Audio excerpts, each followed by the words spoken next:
People, when you mention South Africa, and it's the whole reason why we came to South Africa and are doing it this way. And earlier on, you said to me, wow, that seems pretty backwards. Well, there's actually there's a whole method to the madness as to why we're here. And I'll get to that in a moment. But people still think, unfortunately, South Africa is still considered to be a third world nation. And well, it is technically, economically, S&P and everyone rate it that way. It's got a triple B minus rating now, which is, junk. So that's, it is what it is. The Rand has been killed recently. It's down 35% in the last 3 months against the US buck. Yeah. But the good thing is that obviously makes our business a lot cheaper.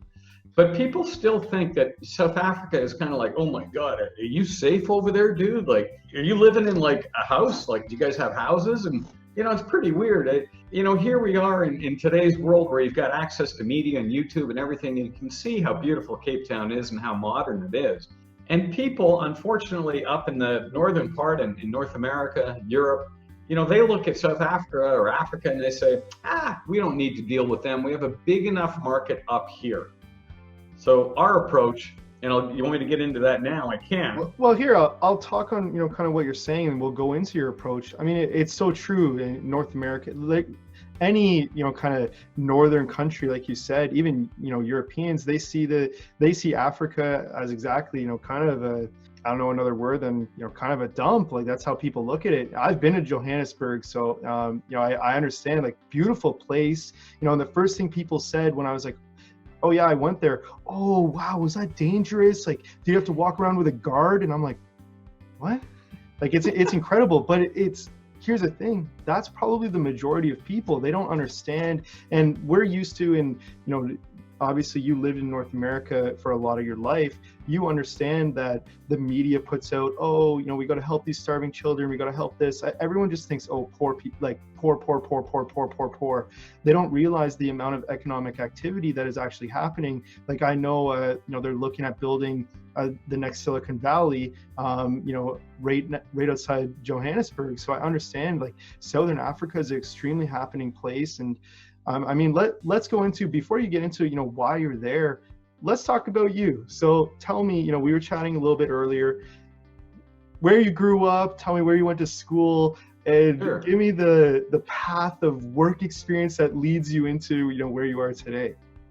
Sure, Jason. So I grew up in Toronto. I went to the Toronto French School, and from there I went to York University and took economics. I finished school pretty early. I was 18, and at the time I was teaching tennis. And so I kind of had this neat little thing of making good bucks back then and doing what I like to do, which is play tennis. And I was trying to decide, where do I go from here? I grew up kind of in that stock market arena. My dad was in the insurance brokerage business, but he loved the stock markets and was an investor all the time. And I was learning since the age of probably 10 about, stocks and what to buy and what to sell, and had a deep passion for that. Went off, got my brokerage license, started off as a retail broker, did that for a few years, then went into the institutional side, then went into the desk side, the market making side on the desk, then went into the floor trading side, options trading side, which is what led me to the next kind of journey from Toronto, and that was Toronto to Florida. So I moved to Miami, just north of Miami, and I was in Miami and the Bahamas, and I had an operation there where we were calling markets on newly traded IPOs in the biotechnology sector. And it's interesting how that kind of leads into where we are today. We'll get to that in a moment. But biotechnology and medicine is something that I've always been super passionate about. I love it, and I'm surprised I didn't follow in that path and become a doctor, but I've always loved it. And I grew up, it's funny, one of my mom's favorite shows, you probably won't know it, but way back when, we used to watch a show called Emergency. And Emergency and there were these other medical shows on TV back then that, the family in the old days would group around the TV and watch these shows. And Emergency was about these paramedics. And so I always loved all that kind of stuff. And anyway, fast forward to Florida, and Bahamas was there.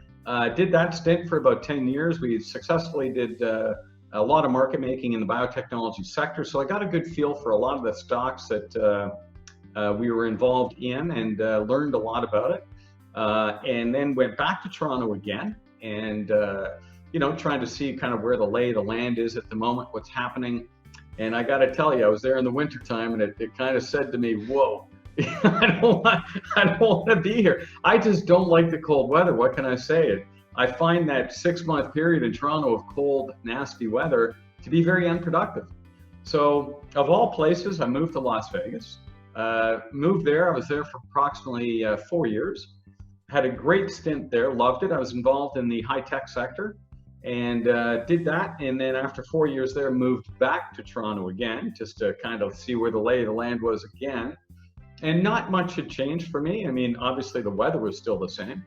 But in terms of what I like to do, I didn't really see much happening. Toronto's always been that, stellar community for the financial, insurance, banking, those types of things. But in the startup kind of biotechnology world, it really didn't click with me. So of all places, I decided, I looked at my eldest brother who was living in Barcelona with his wife and 3 children.